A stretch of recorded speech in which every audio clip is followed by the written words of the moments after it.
Hey, Scott Wilkinson here, Director of Content at AVS Forum. I'm here with Dave Bott, the founder of AVS, and Marc Feiner, the Technical Director of the Digital Entertainment Group, DEG. Thank you so much for being here. My pleasure. Now, DEG, Digital Entertainment Group, is concerned with the content side of things, of video in particular, or is it also audio?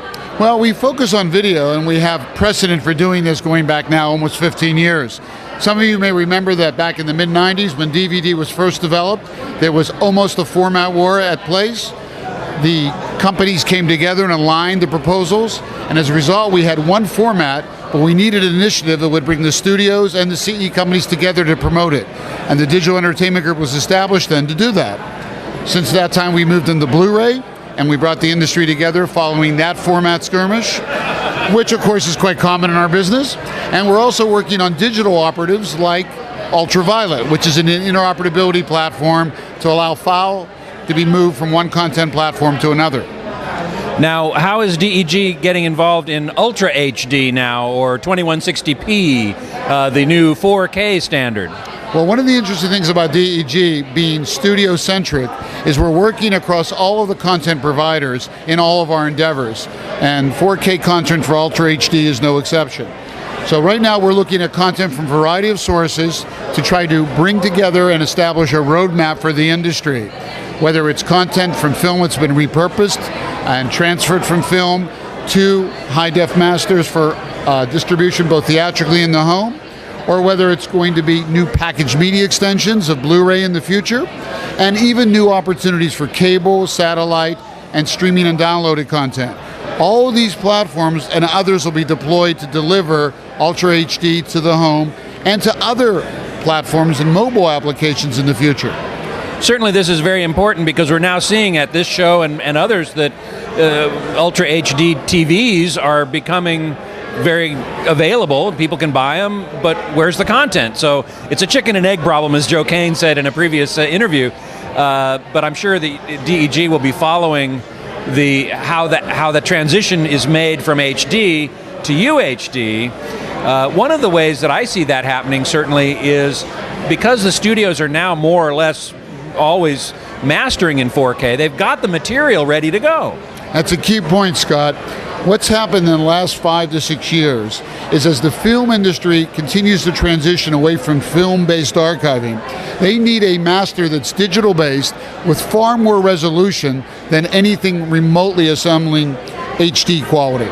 So in the last few years, whether it be 4K or in some case 8K masters have been established, being used as the archiving platform, and then that content can be repurposed and converted for use both theatrically to drive all of the tens of thousands of screens in the cinema that are digital based, and ultimately for the home. So this has been building up.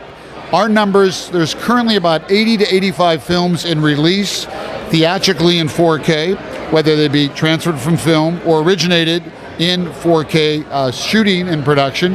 And over 100 other films have been shot on cameras like the Red Epic or the Sony series that are going to be available shortly for deployment both theatrically and ultimately in the home. You know, I find that very interesting because I was always led to believe that even up till now, even though movies are being shot and or mastered in 4K, they're distributed in 2K because most theaters don't even have 4K projectors, although some do now. And I only recently learned in the last month or so that actually you can see native 4K in some theaters. That's correct. And this goes back to an initiative that was established by the motion picture industry back almost 12 years ago, the Digital Cinema Initiative. The industry, driven by the studios, had to establish a presentation platform for theaters. And at the time, of course, in the rollout of high definition, many of those groups thought that 2K, which is about 7% more information than high definition TV, would be enough. Fortunately, another group argued that with home being high def oriented, ultimately we'll need something much better theatrically to engage and entertain people in theaters, which after all was a much more critical and bigger screen viewing environment.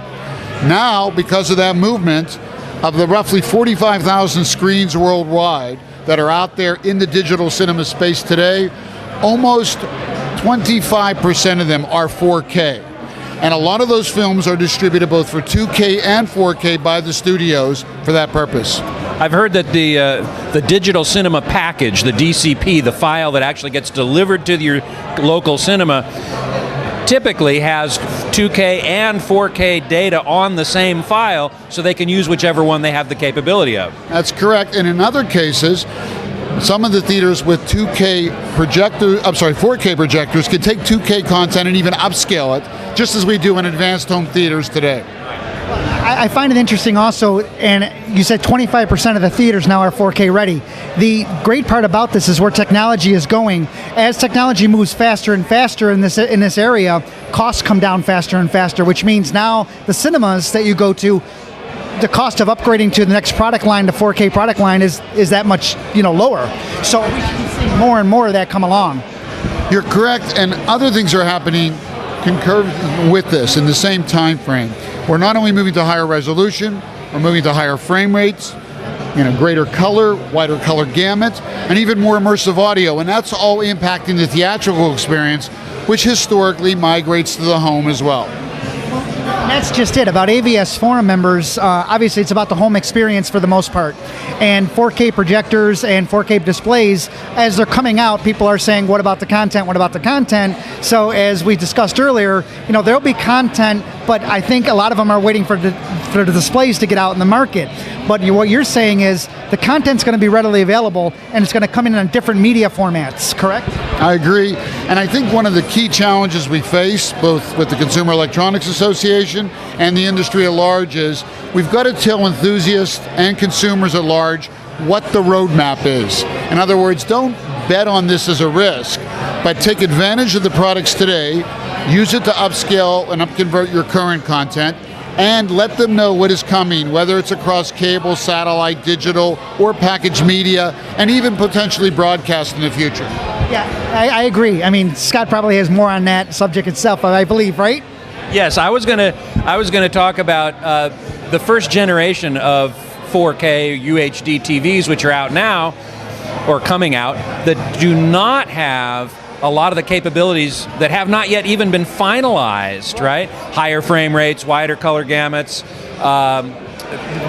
more bit depth to the image, all that kind of stuff. HDMI 2.0, H.265 codec, which is now done, but there are some questions about how good it's going to be on a really large screen.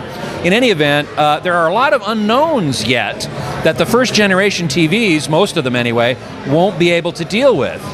You're correct, but I will tell you, Scott, being in the business a long time, this is not unusual.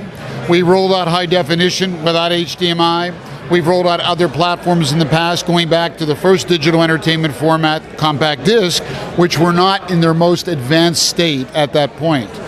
That, coupled with the fact that the techniques to produce content, whether it be remastering or recording, have to be enhanced and refined, and that takes time to teach a new technique to people involved in the business. It even opens up more. You're talking about recording. I mean, the video content, shooting it is extremely different. Now, I shouldn't say extremely, but it also can play a role in how you shoot now based on, what you're looking at, the frame rates and everything and what have you. So the cinematography itself can also change based on the technology you're using. That's correct. And if you look at what's happening with digital cinematographers, this actually began with the transition to 3D for theatrical market, teaching cinematographers and DPs how to view and shoot in 3D, and in other cases, repurpose content for 3D distribution and presentation.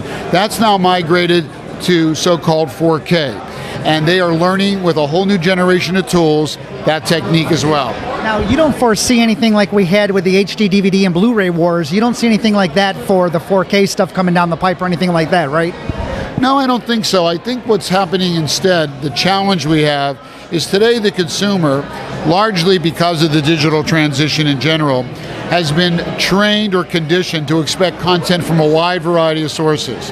And this is not just for home entertainment. We also have to take this growing interest and activation of mobile entertainment and find ways to integrate that with the home as well. That's the whole promise and premise behind entertainment anywhere on any device at any time, and 4K Ultra HD will be no exception. There's a whole summit here on the second screen experience, which is another aspect of what you're talking about, I think, where you might have a big screen TV or a projector or something, and then you got a tablet or something in your lap, and you're able to gather more information about what you're watching, or chat with your friends while you're all watching the same thing. Not that that's necessarily going to remain. The whole idea of scheduled TV is going away because you can just download or stream whenever you want. So it's not like, oh, at Thursday at 10 o'clock the new episode is coming on and we can all watch it together. Who cares? Well, this is just, again, another example of what's happening across our space, where products are no longer single-purpose products. They have multifunctionality, multiple benefits lifestyle-wise.